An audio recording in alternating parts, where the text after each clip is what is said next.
vocês?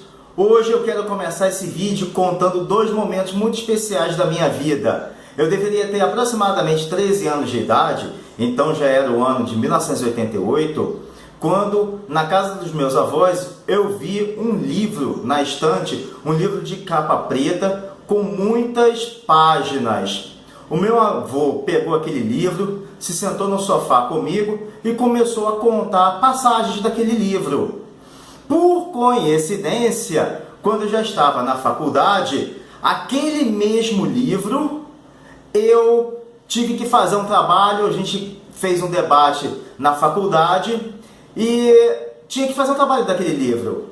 Eu não fui nem para casa, fui direto para a casa do meu avô. Chegando lá, eu falei para ele sobre aquilo que tinha acontecido. E nós ficamos lá conversando, tendo ideias, trocando ideias para o trabalho. Ou seja, ele participou também do meu trabalho. E essas doces lembranças, eu tenho um grande prazer de compartilhar com vocês. São doces lembranças, lembranças fabulosas de um tempo que não mais há de voltar. E vocês sabem que livro era? Exatamente O Profeta, do grande escritor Gibran Khalil Gibran.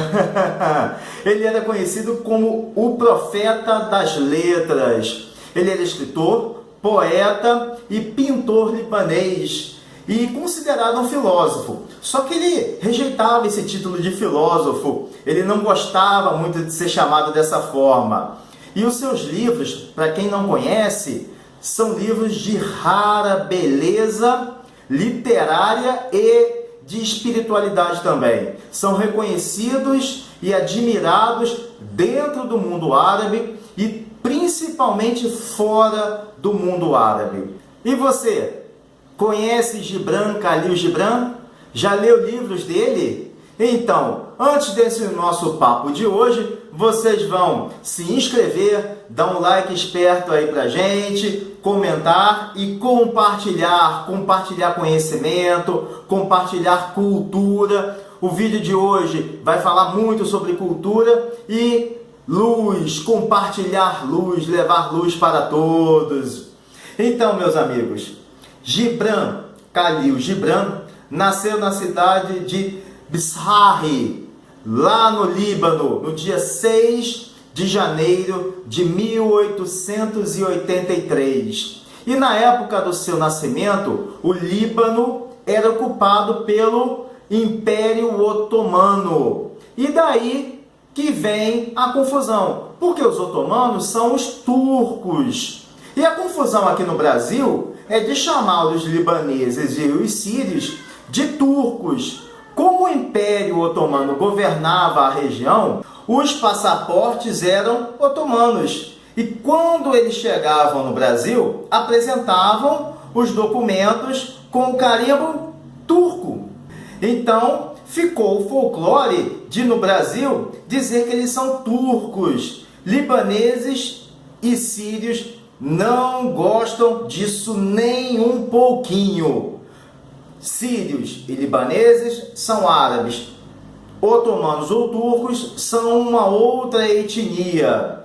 Então, voltando à infância de Gibran, ele é de uma família cristã maronita. São os cristãos árabes. Então vejam bem, nem todos os árabes são muçulmanos. Também temos árabes cristãos e árabes judeus. E aqui no canal tem um vídeo que fala sobre os árabes que são judeus. Olha só que curioso, os padres não guardam celibato e eles podem então se casar. Os padres maronitas podem se casar. Então, em 1895, ele foi com a sua mãe e os seus irmãos para os Estados Unidos. Como a família de Gibran era muito pobre, ele não teve uma educação formal quando criança lá no Líbano. Somente os padres maronitas iam até a casa dele, a casa de seus pais, para ensinar a Bíblia e alfabetizá-lo em árabe. Mas foi somente em Boston que ele entrou pela primeira vez em uma escola e foi lá que as suas habilidades criativas foram percebidas por um professor que o apresentou a um artista, fotógrafo e editor vanguardista, o Fred Hollanday. Quando ele tinha 15 anos de idade, Gibran foi enviado de volta para o Líbano para estudar numa escola franco-árabe. Em seu último ano escolar, ele criou uma revista estudantil com os seus colegas e ele foi eleito o poeta da escola. Mas em 1902, depois da morte da sua irmã caçula, ele retornou aos Estados Unidos, ele voltou para Boston. Em 1904, ele já tinha muitos quadros que ele havia pintado e realizou então a sua primeira exposição patrocinada pelo seu amigo Fred. E vejam bem só, prestem bem atenção, foi nessa exposição que ele conheceu Mary Haskell, que era diretora de uma escola de meninas, e ela era quase 10 anos mais velha que ele. Os dois ficaram muito amigos por todo o resto da vida de Gibran. E foi ela também quem editou todos os seus livros, em inglês e em árabe também. E chegou até a pagar uma escola de arte para ele em Paris. E o relacionamento romântico dos dois é muito obscuro. Alguns biógrafos afirmam que eles eram amantes, mas nunca se casaram. Muitos de seus manuscritos Gibran fez em árabe, mas a maior parte foi publicada em inglês depois de 1918.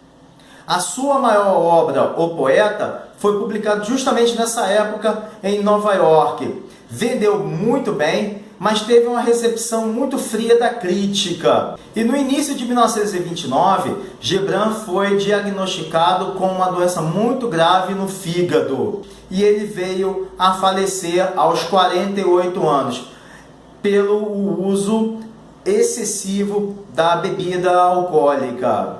Em seu testamento, Gibran deixou muito claro o desejo de ser enterrado no Líbano. E também em testamento, Gibran deixou todos os seus royalties americanos para a cidade de Bicharre, para principalmente boas causas, a educação das crianças e dos jovens. O Comitê Nacional de Gibran, o GNC, em Bicharre, administra o Museu de Gibran.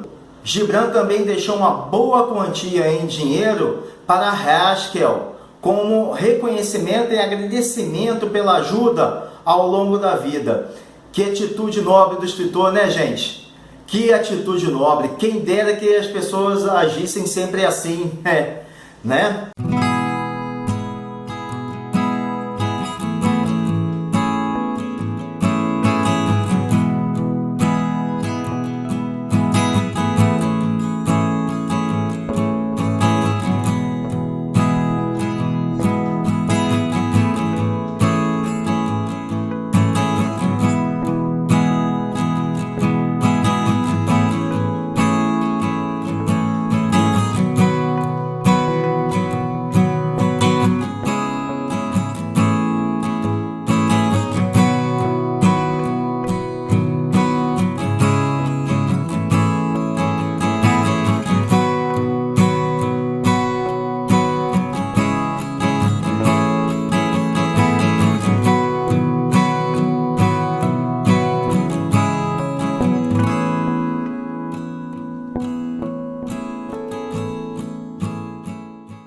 Em tão pouco tempo de vida, apenas 48 anos, Gibran deixou uma vasta obra literária marcada por um estilo, uma característica muito peculiar a ele, que é o misticismo oriental. Esse é o estilo do autor. Mesmo tendo nascido e sido criado numa família cristã maronita e também estudado numa escola maronita, Gibran foi muito influenciado pelo Islã e principalmente pelo misticismo dos sufis, que são praticantes de uma corrente mística e contemplativa com raízes no Islã, mais ou menos como a Kabbalah funciona para o judaísmo. Eles procuram desenvolver uma relação íntima e direta e contínua com Deus, empregando práticas espirituais transmitidas pelo profeta Maomé. O sufismo é muito parecido em determinadas ocasiões com a Kabbalah no judaísmo, que também influenciou Gibran. Sem dúvida alguma, a Kabbalah também influencia Gibran. O fato de Gibran ter testemunhado a sangrenta história do Líbano, seu país natal, e de seus pais sempre terem recebido e hospedado peregrinos de várias religiões, de diferentes países em sua casa, mesmo sendo uma família muito pobre, isso ajudou a fortalecer a crença de Gibran numa unidade fundamental das religiões, como se fosse uma união, uma unicidade das religiões. Na realidade, o misticismo de Gibran era uma convergência de várias influências religiosas, incluindo também o judaísmo e a fé Bahá'í. Gibran conheceu Abdu'l-Bahá, que é o líder da fé Bahá'í, quando o mestre estava visitando os Estados Unidos. Gibran não conseguiu dormir de tanta ansiedade na noite anterior que ele iria conhecer o grande mestre. E certa vez Gibran disse que Abdu'l-Bahá viu o invisível e foi preenchido. Foi a partir deste conceito que Gibran teve a sua inspiração para escrever a sua Opus Magna, que é exatamente o Profeta. Em 1928, após a morte de Abdu'l-Bahá, Gibran se levantou para falar, já estava tomado da emoção, já estava em lágrimas, disse algumas palavras sobre o mestre, ele não conseguiu terminar e deixou o evento chorando bastante. E veja só que interessante, gente, todo este caldeirão de estilos de Gibran é marcado muito, tem nessas fórmulas mágicas aí dele, uma influência muito grande de William Blake e as ideias teológicas de Walt Whitman e também de Ralph Waldo Emerson. Também tem as ideias de reencarnação e a questão que aparece lá no hinduísmo da superalma. No hinduísmo, a superalma é aquilo que origina todos os sentidos. Estar em Deus ou num ser acima, um ser supremo. Que eles dizem o seguinte, é definido da seguinte forma: ele é desprovido de sentidos, desapegado, mantenedor de todos os seres vivos. Ele transcende os modos da natureza. É o Senhor de todos os modos da natureza e da natureza material. E além disso, ele conhece tudo, mas ninguém o conhece. Essa é a temática de Gibran. É uma temática que navega pela justiça, pelo livre-arbítrio, pela ciência, pela felicidade, pelo amor, pela amizade, pela alma, corpo e morte, pela natureza, o amor eterno por sua terra natal e por tudo aquilo que o faz ser o Gibran, o homem Gibran, muito além do escritor. Isso é o estilo sentimental de Gibran, um estilo também marcado pelas suas dores de infância, as suas dores de adolescência, as suas dores de perda, uma melancolia e, sem dúvida, faz com que a literatura dele seja uma literatura rica das suas experiências religiosas e místicas. Esse é o estilo de Gibran. Meus amigos, o seu livro mais famoso é um dos mais vendidos de todos os tempos e traduzido para mais de 100 idiomas, que é O Profeta, e que apresenta 26 fábulas escritas de uma forma maravilhosa. Ele tem ali textos que são poemas e textos em prosa, contos. O Profeta, sem spoiler, vocês sabem que aqui não tem spoiler, começa com a chegada de um navio que deveria reconduzir o profeta Al-Mustafa à sua terra natal. Mas ele é parado por um grupo de pessoas com quem ele acaba discutindo temas sobre a vida, temas sobre a condição humana, temas sobre a existência do tudo.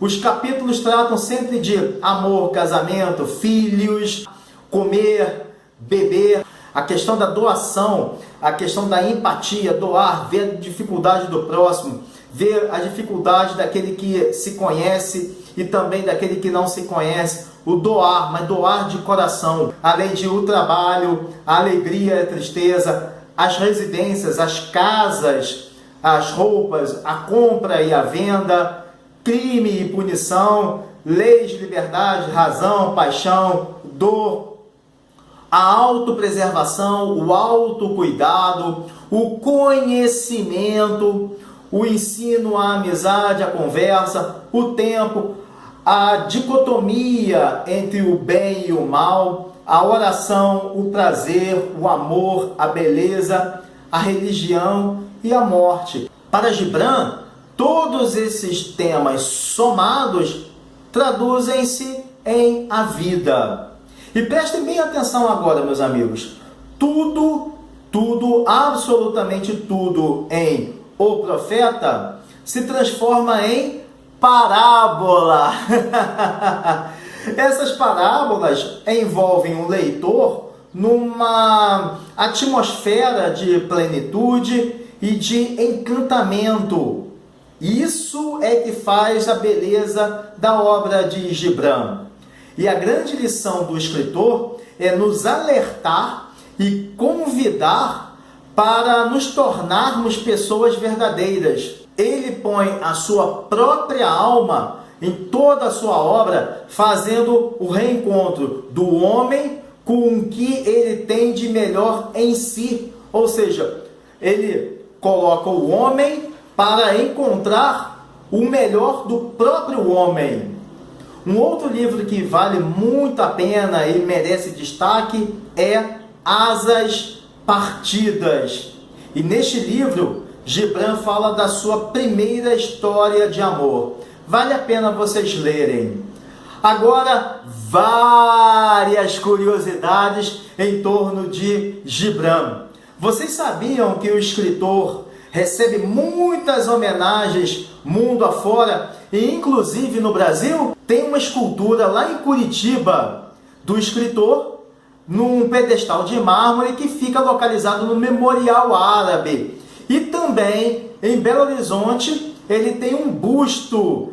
E já dentro da cultura pop, o livro O Profeta foi muito exaltado durante a década de 1960 pela contracultura americana, aquela questão de Woodstock e principalmente depois dos surgimentos da nova era, da era de Aquários, aqueles movimentos que surgiram durante a época dos hippies e por aí vai, né? Movimento de paz e amor, né? E nem Elvis Presley escapou das linhas de O Profeta. E este livro foi o que mais marcou a vida do cantor. E mais uma curiosidade de Elvis. Sim, de Elvis, não do Gibran. O livro original que o rei do rock, Elvis Presley, ganhou de presente em 1956, é mantido em posse da viúva dele, nos Estados Unidos. E as cópias deste livro estão em 2 museus de Elvis. Um em Memphis, no Tennessee, onde ele nasceu, e outro no Museu do Elvis em Düsseldorf, na Alemanha. E mais outra curiosidade. Um verso de Areia e Espuma, o verso que diz o seguinte: metade do que eu digo não faz sentido, mas eu a digo para que a outra metade possa chegar até você. Estes versos foram utilizados por... Fazem ideia? John Lennon! Isso mesmo! Esses versos aparecem na música Julia, do álbum branco de 1968 dos Beatles. Em 2016, recentemente, a fábula sobre a morte de O Profeta foi traduzida para o hebraico pelo compositor de música clássica israelense Gilad Horman e virou uma peça de soprano de teorba, que é um instrumento de cordas criada na Itália, lá pelo século XVI. É muito similar ao alaúde. E ela foi apresentada na França sob o título de River of Silence. Mas é isso, meus amigos. Sem dúvida nenhuma, jamais um escritor abordou temas tão diferentes em diversas formas literárias tão vastas como fez Gibran Khalil Gibran. As influências transcendem tanto a poesia como a literatura árabes da primeira metade do século XX. E ainda hoje ele é aclamado como herói literário lá no seu Líbano.